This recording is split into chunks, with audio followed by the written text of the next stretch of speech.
Still talking about surds today. Today we're going to do what's called rationalizing, which is actually not that bad at all.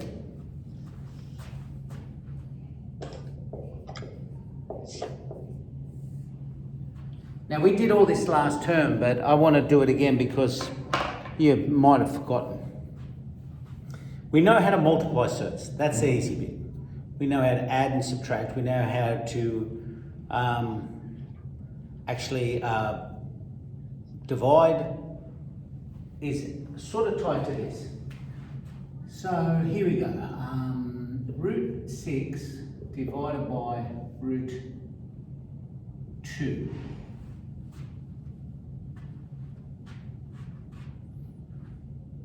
So this is what I want to talk about today, which is basically surds. If there is a rule that says this,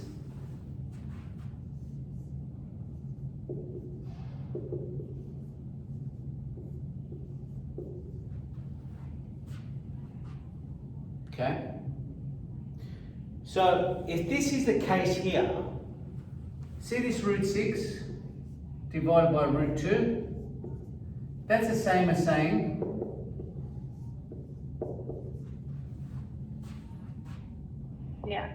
which is just root 3. Okay, here we go. Julia's with us. All right, so, but another way of thinking of it is like this. You know, root 6, that's the same as saying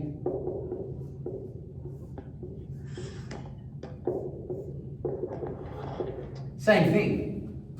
So when you have a surd divided by a surd, you can just divide the numbers. There's no problem. That's not an issue. What happens, this is division. Right? So that's dividing stuff, no problem. The one I want to talk about here is rationalizing the denominator. We did this, didn't we? Yeah. I just want to remind you of it because we did it last term. Now, if a number is a square root, right, it's called irrational. All right? So when you want to rationalize a denominator,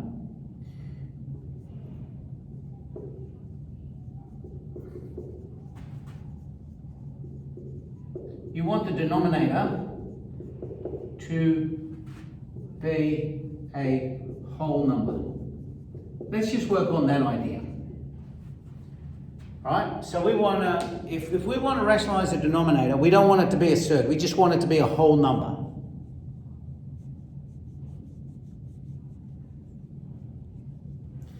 I'll give you an example. Say you have this. Say you have 3 on root 5. Now, that denominator is a surd. It's square root. Someone coming in? No. If I want to rationalize the denominator, basically what I'm saying to you is, I don't want the surd. Now, the only thing that will get rid of a surd is a square. Now, I can't square the number because then it won't be the same number. You're not allowed to. So, for example, if you square a number, take a number 5. If you square the number 5, you get 25. You've now got a completely different number. So I'm actually not allowed to square it. But I have to get rid of the surd. So what I do here is I multiply by 1. Because I know that if I multiply by 1, then it won't change. But this is the tricky bit. You ready? That's what I'm going to do. But look at what I do. And this is very nifty. Here we go. See that there?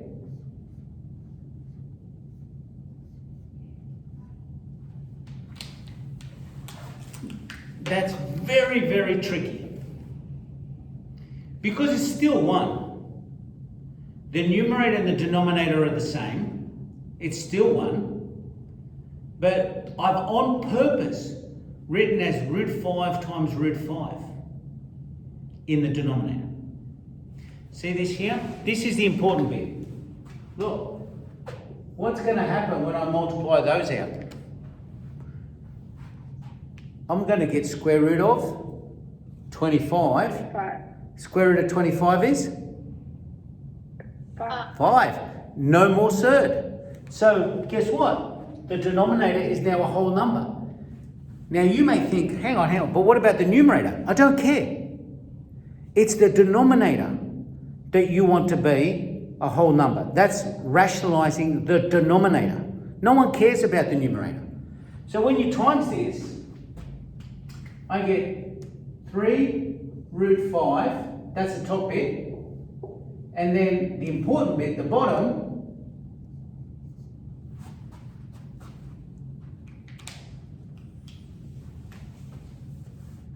wow. Done. Now sometimes,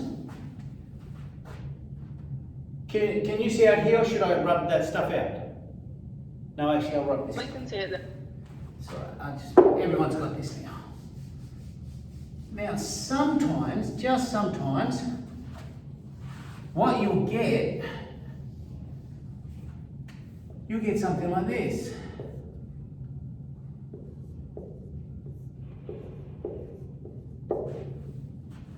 And they'll say, rationalize the denominator.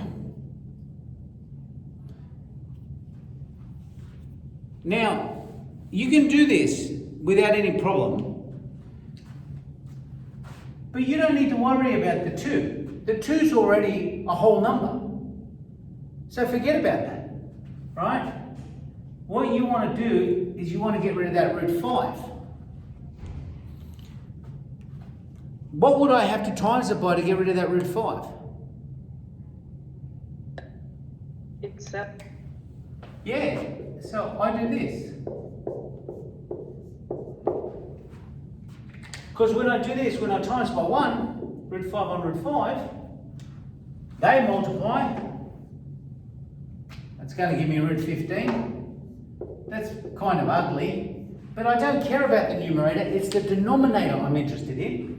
Now when I do this, root 5 times root 5 is root 25. Square root of 25 is 5. Times 2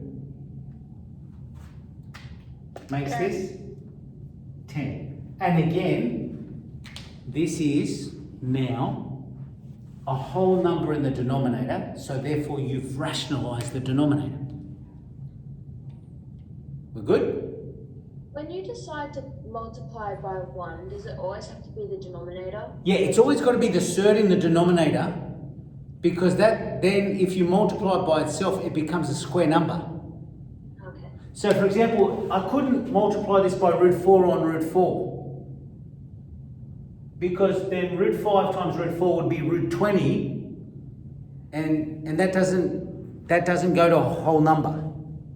Yeah. If the surds in the numerator does just stay there, like does just not matter. Yeah, it doesn't matter, because the whole idea is that you're rationalizing the denominator. Now what can happen here, the sort of question you can get is you can get something that looks like this, and they'll say add 1 on root 2 plus 2 on root 3. And what they're doing here is they're just being tricky. And then the question would be, express your answer with a rational denominator or something like that, okay? So, what do you want to do here? How would you add those two together?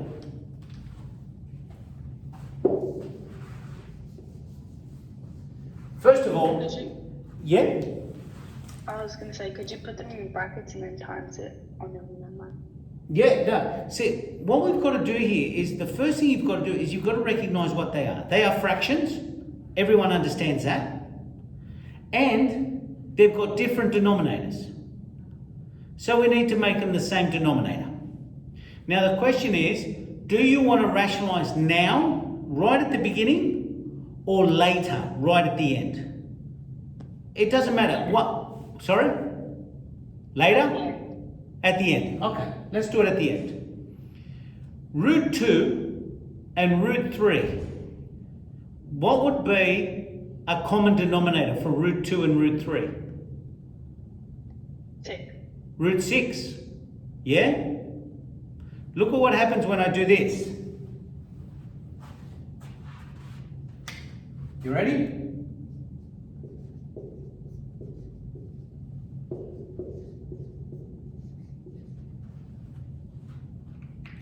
Because what I want is a common denominator.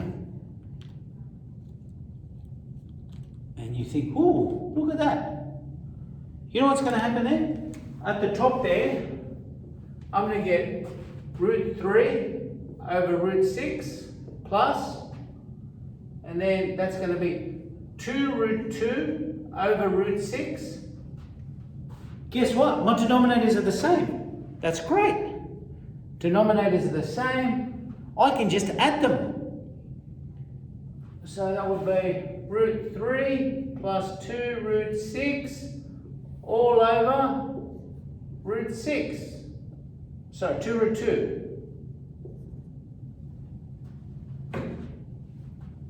Now, for the original question, which just said add these, that's done. Finished. We've added the fractions together. We realised that they had different denominators, so we changed the denominators, and then we added them, and this is now one term. Done. But if they had said, could you rationalise the denominator? Or express your answer with rational denominators? Right? If that's the sort of thing that they could say, then you have to deal with that square root of 6 in the denominator. See, because this here, the minute you have a surd, it's not rational. So, you know what we did before here? We're going to do that here.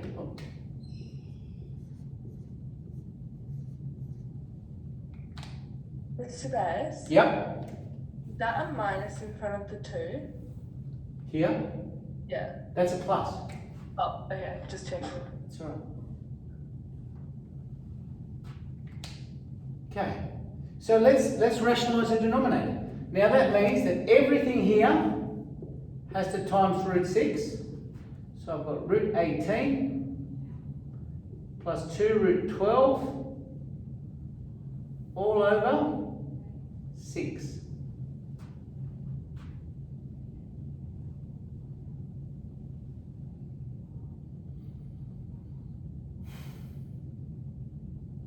Now, here we go. You ready for this? You know square root of 18? Can we simplify it? Is there a square number that goes into 18? No. 9. 9. So 18 is 9 times square root of 2. So square root of 9. So I'm just going to write this over here.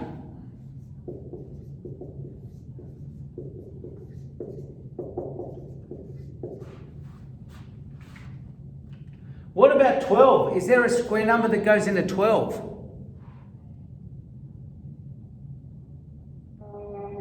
Yes. Yeah. Which one? 4. 4. So this here is this. 2 root 12 is 2 times 4 times 3.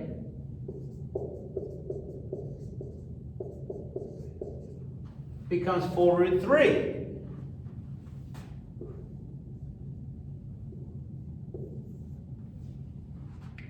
So now the answer is 3 root 12, 3 root 2 plus 4 root 3 over 6. Mr. Bay, Yaz just told me that her Zoom isn't working, so that's why she can't get in. Okay.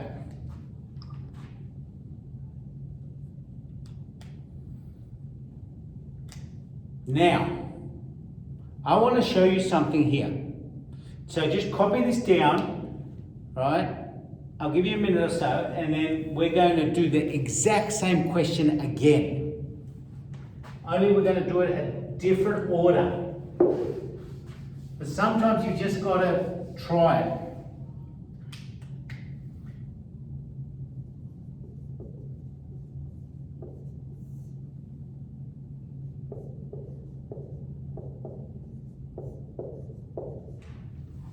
We're going to do exact same question again. And we're going to see which one you prefer.